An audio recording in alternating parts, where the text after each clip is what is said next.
कल्पना कीजिए, महीनों की मेहनत, देखभाल, सिंचाई और निराई गुड़ाई। आपका बगीचा या खेत आखिरकार आपको अपने फलों और सब्जियों से नवाजने को तैयार है।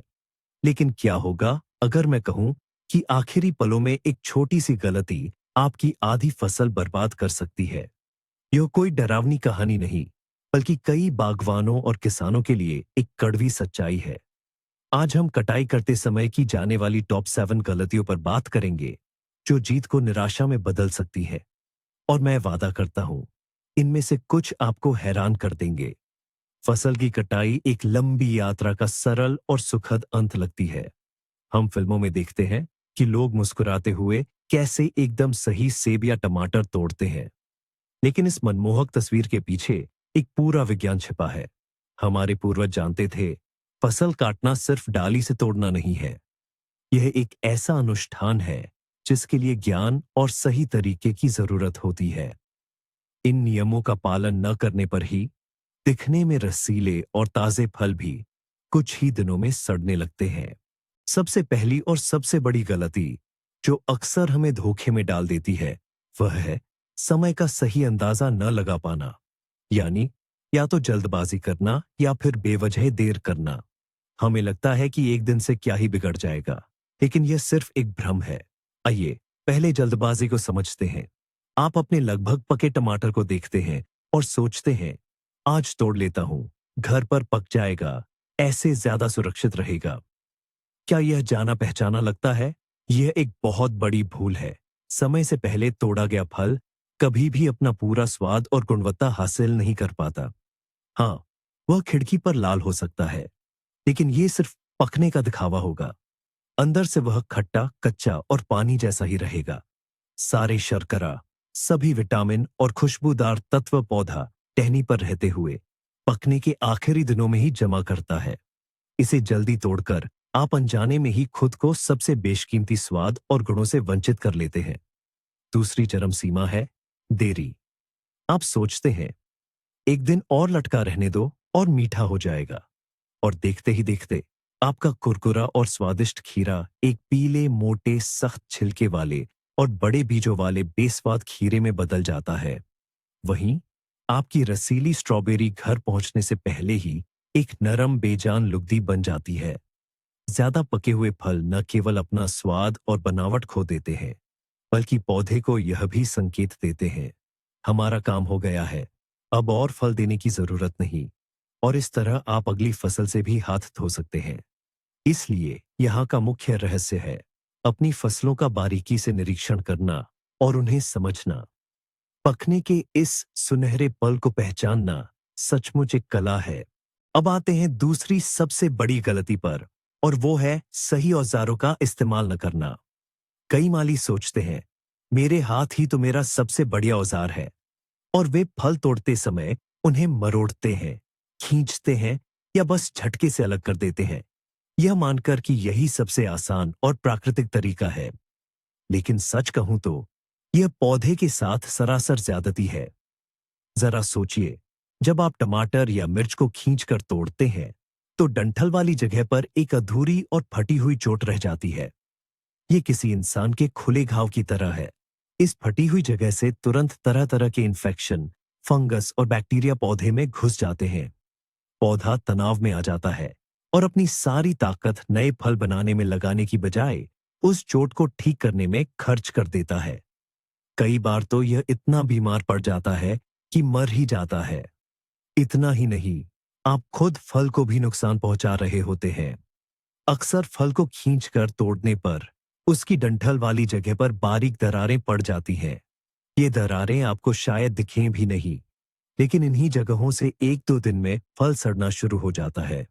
इसका सही तरीका है हमेशा एक तेज और सबसे जरूरी साफ औजार का इस्तेमाल करना। आप एक छोटा सेकेटर, बागवानी कैंची या यहां तक कि एक तेज चाकू भी इस्तेमाल कर सकते हैं।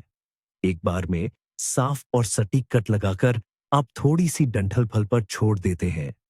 इससे पौधे पर लगी चोट बहुत छोटी होती है और जल्दी भर जाती है, और आपका फल बिल्कुल साबुत और सुरक्षित रहता है, जो लंबे समय तक स्टोर करने के लिए तैयार है।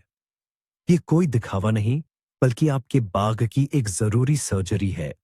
अक्सर लोग एक और बात पर गौर नहीं करते, वो है फसल तोड़ने का गलत समय।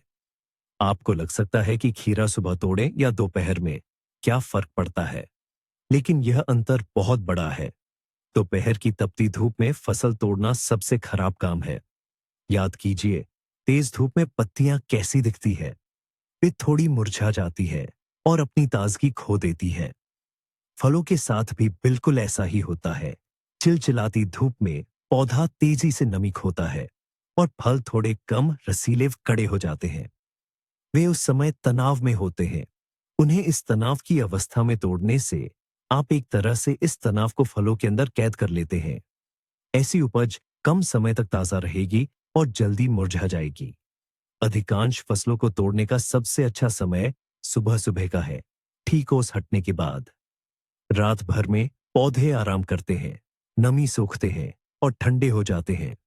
इस समय फल सबसे ज्यादा रसीले, ठोस, कुरकुरे और ऊर्जा से भरपूर होते हैं। सुबह की कटाई इस बात की गारंटी है कि आपकी सब्जियां, फल और हरी पत्तियां ज्यादा समय तक ताजा रहेंगी और अपनी फ्रेशनेस बनाए रखेंगी। यदि सुबह ऐसा करना संभव न हो, तो दूसरा विकल्प शाम का है, जब गर्मी कम हो चुकी हो। ये दोपहर से तो बेहतर है, लेकिन सुबह फिर भी सबसे अच्छा समय है। एक आसान सा नियम हमेशा याद रखें, फसल तब काटें जब पौधा आरामदायक महसूस कर रहा हो, न कि तब जब वह धूप में जीने के लिए संघर्ष कर रहा हो।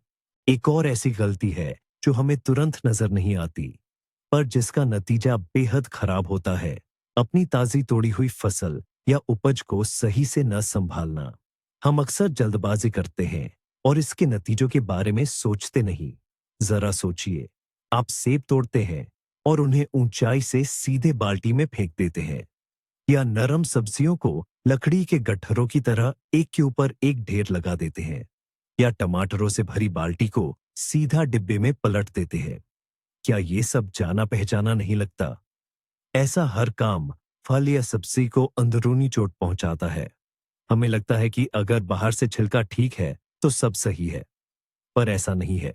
चोट लगने या जोर से दबाने पर छिलके के नीचे की कोशिकाएं, सेल्स, क्षतिग्रस्त हो जाती हैं। इससे एक छोटा सा, आंखों को न दिखने वाला नीला निशान पड़ जाता है। उस वक्त यह निशान शायद आपको दिखेगा नहीं, पर यही चोट लगा हिस्सा कमजोर कड़ी बन जाता है। कुछ दिनों बाद जब आप इसे स्टोर करेंगे, तो ठीक उसी जगह पर खराब होने की प्रक्रिया शुरू हो जाएगी। एक काला धब्बा दिखाई देगा, जो तेजी से सड़न का केंद्र बन जाएगा, और एक सड़ी हुई बेरी या एक खराब टमाटर पूरे डिब्बे को खराब कर सकता है। इसलिए अपनी फसल को बहुत नाजुक चीज समझकर संभालें।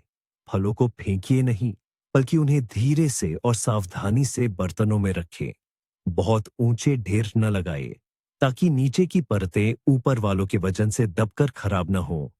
एक गहरी बाल्टी के बजाय कई उथले डिब्बों का इस्तेमाल करना बेहतर है। कटाई के वक्त बरती गई सावधानी ही आपकी मेहनत की उपज को लंबे समय तक सुरक्षित और ताजा रखने की सबसे अच्छी गारंटी है।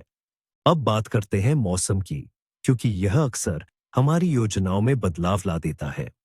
अक्सर लोग जल्दबाजी में एक गलती कर बैठते हैं, गलत मौसम में फसल काटना। सबसे आम गलती यह है कि बारिश के तुरंत बाद या बहुत ज्यादा ओस में ही फसल काट लेना। यह सुविधाजनक लग सकता है, क्योंकि फल साफ सुथरे और ताजे दिखते हैं, लेकिन असल में यह उन्हें जल्दी खराब होने का सीधा न्योता है। सब्जियों और बेरीज की सतह पर ज्यादा नमी फफूंद और कई तरह की फंगल बीमारियों के तेजी से पनपने के लिए एक आदर्श वातावरण बनाती है। आप ऐसी गीली फसल को बक्सों में रखते हैं और वहां खराब वेंटिलेशन के कारण सड़ांत के लिए एक तरह का ग्रीन हाउस बन जाता है। यह खासकर स्ट्रॉबेरी, रास्पबेरी जैसी बेरीज के लिए, साथ ही टमाटर और टोरी, जुकीनी जैसी सब्जियों के लिए भी बेहद अहम है। अगर बारिश हुई है, तो फसल को पौधे पर ही पूरी तरह सूखने दें। हवा और सूरज को अपना काम करने दें। गीले फलों को कभी भी भंडारण के लिए न रखें। जैसा कि हमने पहले भी कहा, दूसरी चरम स्थिति है चिलचिलाती धूप। लेकिन एक और बात का ध्यान रखना जरूरी है। खूब पानी देने के तुरंत बाद भी फसल की कटाई नहीं करनी चाहिए। इसकी वजह भी बारिश जैसी ही है। फल, खासकर गाजर या आलू जैसी जड़ वाली सब्जियां जरूरत से ज्यादा नमी सोख लेती है। उनके रेशे ढीले पड़ जाते हैं और आसानी से खराब होकर सड़ने लगते हैं। मिट्टी को थोड़ा सूखने दें। फसल की कटाई के लिए आदर्श मौसम शुष्क, ज्यादा गर्म न हो और बादल छाए हों। ये आपकी सब्जियों और फलों को स्वस्थ और लंबे समय तक ताजा रखने की कुंजी है। आइए अब कटाई की रणनीति पर बात करते हैं। यही एक बड़ी गलती छिपी है, जो सब कुछ एक साथ पाने की चाहत पर आधारित है। इसे एकमुश्त कटाई कहा जाता है। बहुत से माली, खासकर सप्ताहांत पर, अपने बगीचे में इस इरादे से जाते हैं कि जो कुछ भी पक गया है उसे पूरी तरह से बटोर ले। वे हर खीरा, हर तोरी और हर टमाटर तोड़ लेते हैं जो थोड़ा सा भी लाल हो गया हो। पहली नजर में यह तार्किक लगता है, लेकिन कई फसलों के लिए यह तरीका नुकसानदेह है। वे पौधे जो लगातार फल देते हैं, जैसे खीरा, तोरी, बीन्स, शिमला मिर्च और बैंगन, इस सिद्धांत पर काम करते हैं। जितना ज्यादा तोड़ोगे उतना ज्यादा बढ़ेगा। युवा फलों को नियमित और समय पर तोड़ने से उन्हें यह संकेत मिलता है, हमें जल्दी से नए फल बनाने होंगे ताकि वंश बढ़ा सके। जैसे ही आप बेल पर कुछ ज्यादा बड़े खीरे या तोरी छोड़ देते हैं, पौधा अपना काम पूरा हुआ मान लेता है। वह अपनी सारी ऊर्जा इन विशाल फलों में बीजों को पकाने में लगा देता है और नए फूल या फलियां बनने को या तो तेजी से कम कर देता है या बिल्कुल बंद कर देता है। इसलिए ऐसी फसलों के लिए सही रणनीति बार बार और चुनिंदा कटाई है। हर 2-3 दिन में क्यारियों का चक्कर लगाए और सिर्फ उन्हीं फलों को तोड़े जो सही आकार के हो गए हों। युवा खीरों और छोटे तोरियों को तोड़ने में संकोच न करे। यही पौधे को नया भरपूर फल देने के लिए प्रेरित करेगा और अंत में आप दुर्लभ और एकमुश्त कटाई की तुलना में कई गुना ज्यादा उपज प्राप्त करेंगे। और यहीं पर सबसे अप्रत्याशित मोड़ आता है। अधिकांश माली किस्म खाद और सिंचाई पर ध्यान केंद्रित करते हैं। उन्हें लगता है कि फसल की जंग फल पकते ही खत्म हो जाती है, लेकिन असल में कटाई के दिन ही उसका आगे का भविष्य तय होता है। दिन के समय से जुड़ी गलती छोटी लग सकती है, 2-4 घंटों में क्या बदल जाएगा आप सोचेंगे, लेकिन सच तो ये है कि सब कुछ बदल जाएगा। सुबह का ठंडा फल चिलचिलाती धूप में तोड़े गए फल की तुलना में 30-40% अधिक समय तक स्टोर किया जा सकेगा। और बाल्टी में लापरवाही से रखने से लगी आंख से न दिखने वाली चोट 3 दिनों के भीतर एक सड़े हुए धब्बे में बदल जाएगी, जो पड़ोसी फलों को भी संक्रमित कर देगी। तो सबसे विनाशकारी गलतियां कृषि तकनीकी नहीं, बल्कि लॉजिस्टिक्स से जुड़ी होती है। यह वह है जो खेत और रेफ्रिजरेटर के बीच के कम समय में होता है। जैसा कि आप देख सकते हैं, फसल की कटाई सिर्फ एक यांत्रिक क्रिया नहीं है, बल्कि एक सुविचारित प्रक्रिया है, जिसे रोपण और देखभाल जितनी ही सावधानी की आवश्यकता होती है। सही उपकरण, दिन का सही समय और सावधानीपूर्ण व्यवहार, ये 3 मुख्य बातें हैं जिन पर आपकी मेहनत का संरक्षण निर्भर करता है। यह वीडियो आखिर तक देखने के लिए आपका बहुत बहुत धन्यवाद। अगर आपको इसमें कुछ नया और उपयोगी सीखने को मिला है, तो कृपया वीडियो को लाइक करें और चैनल को सब्सक्राइब करें, ताकि आप हमारे अगले वीडियोस मिस न करें। और अब आपके लिए एक सवाल, ऊपर बताई गई गलतियों में से कौन सी आपके लिए सबसे अप्रत्याशित थी? या शायद आप खुद कभी उनमें से किसी एक का खामियाजा भुगत चुके हैं? अपनी कहानी कमेंट्स में साझा करें। चलिए एक दूसरे के अनुभवों से सीखते हैं।